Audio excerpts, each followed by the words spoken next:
Hola, ¿qué tal? Te habla tu amiga Alicia y el día de hoy te voy a hacer una lectura compartida. Vamos capítulo 2 de Padres que odian. Que tú lo hicieras sin mala intención no quiere decir que no me doliera. Los padres inadecuados.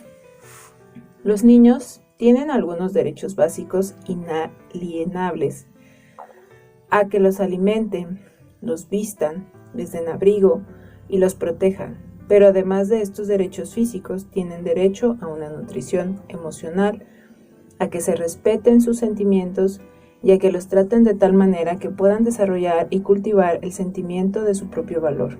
Los niños tienen también derecho a contar en su comportamiento con los límites adecuados impuestos por sus padres, a cometer errores y a que la disciplina que se les exige no se convierta en el maltrato físico ni emocional. Finalmente, los niños tienen derecho a ser niños. Tienen derecho, durante sus primeros años, a mostrarse juguetones, espontáneos e irresponsables. Naturalmente, a medida que se hacen mayores, los padres han de alimentar su maduración asignándoles ciertas responsabilidades y confiándoles algunas tareas en el hogar, pero jamás a expensas de su condición de niños. ¿Cómo aprendemos a estar en el mundo? Los niños absorben los mensajes, tanto verbales como no verbales, de la misma manera que las esponjas absorben los líquidos, en forma indiscriminada. Escuchan a sus padres, los observan e imitan su comportamiento. Como ellos tienen pocos marcos de referencia fuera de la familia, las cosas que los niños aprenden en casa, tanto sobre sí mismos como sobre los demás, se convierten en verdades universales, que se les graban profundamente. Los modelos de rol parental son decisivos para el desarrollo de la identidad de un niño, y en especial con referencia, tanto en el caso de los varones como de las niñas, a su identidad genérica.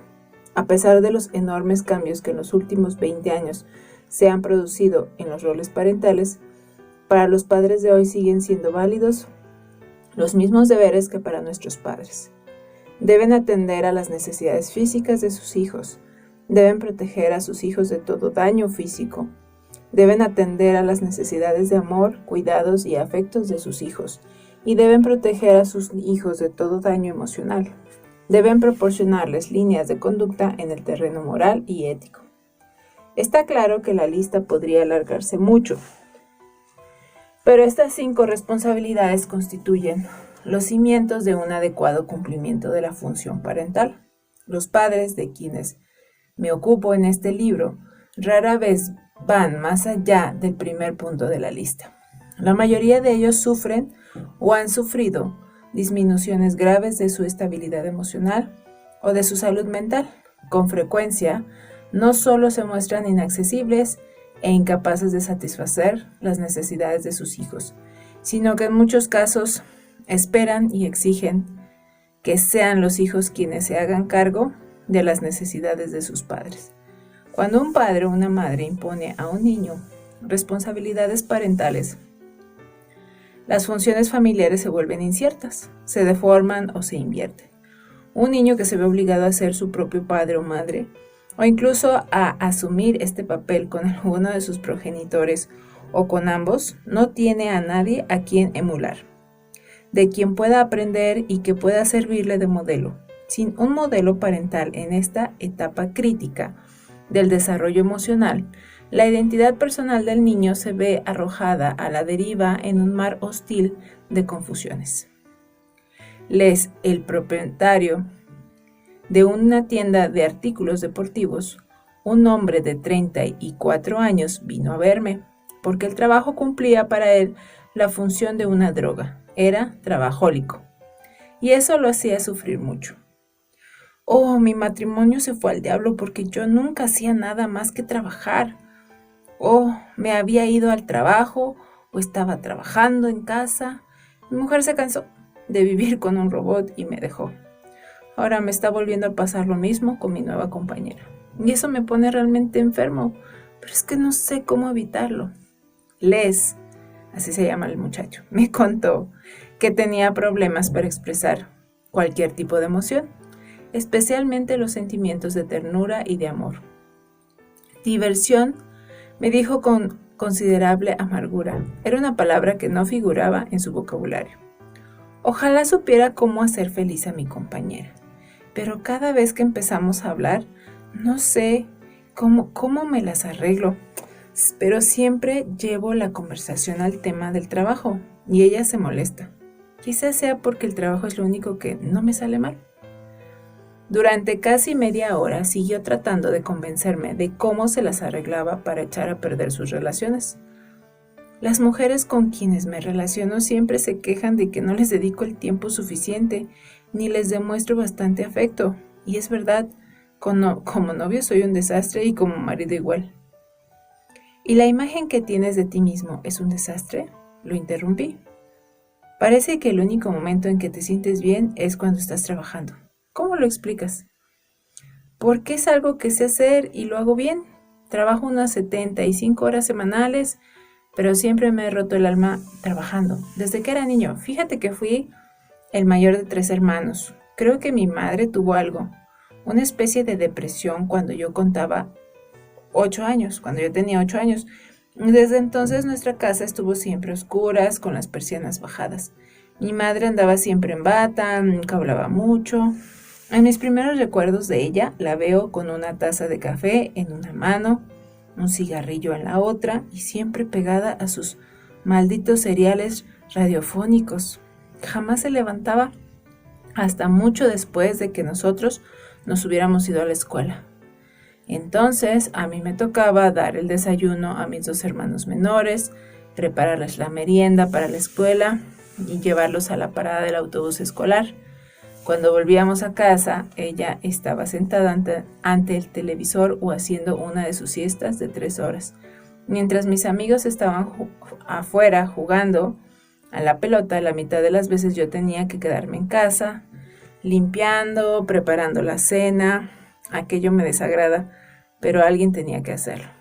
Voy a hacer una pausa personal porque creo que esto es muy, muy común en nuestros países latinoamericanos, en donde el mayor se convierte en el papá de todos. Inclusive he escuchado historias donde el mayor le pega a los menores porque así es, porque le ayudaron o sea, la mamá y el papá le dan el poder al mayor para educar a los demás.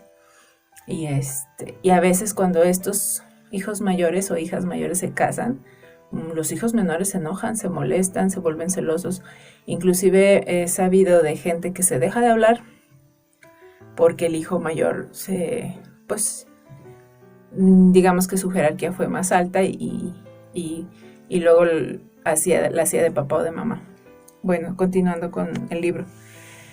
Entonces se me ocurrió preguntarle dónde estaba su padre. Papá hacía muchos viajes de negocios y con respecto a mi madre ya no tenía la menor esperanza. La mayoría de las veces dormía en el cuarto de huéspedes. Era un matrimonio bastante horrible.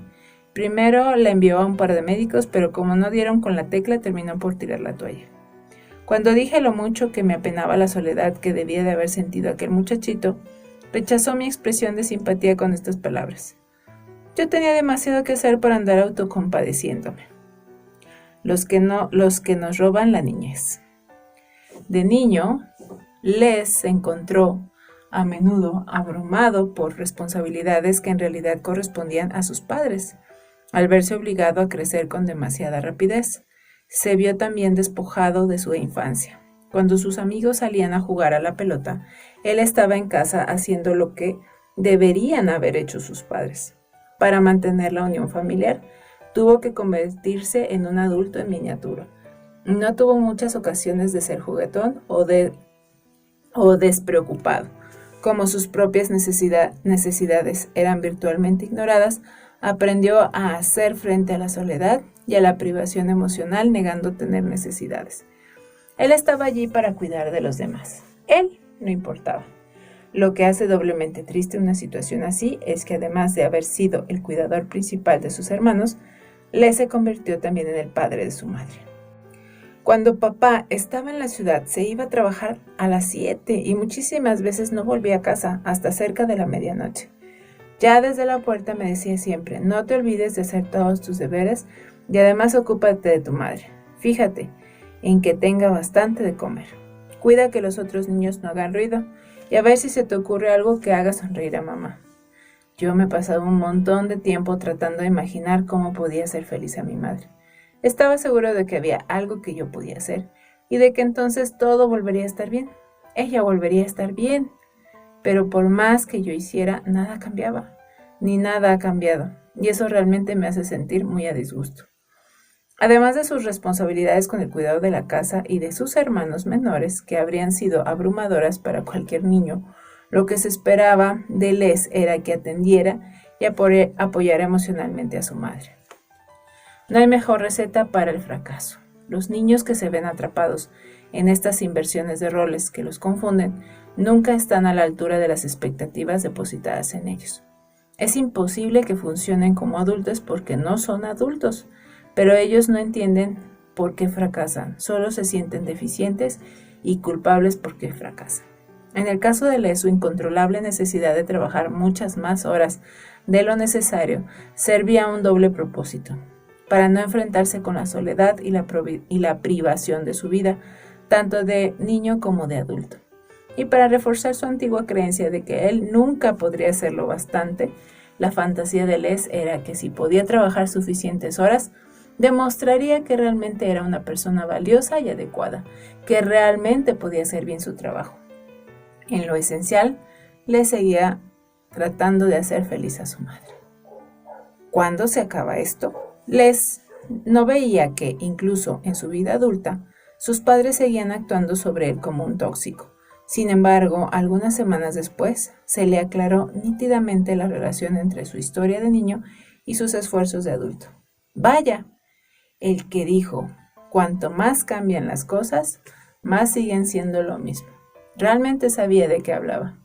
Ya hace 6 años que estoy en Los Ángeles, pero por lo que se refiere a mis viejos, es como si no admitieran que tengo vida propia. Me llaman un par de veces por semana y las cosas han llegado a un punto tal que me da miedo contestar el teléfono. Primero empieza mi padre con aquello de que mamá está tan deprimida y de que si yo no podría tomarme unas vacaciones para ir a verla. ¿Tú sabes lo importante que sería para ella?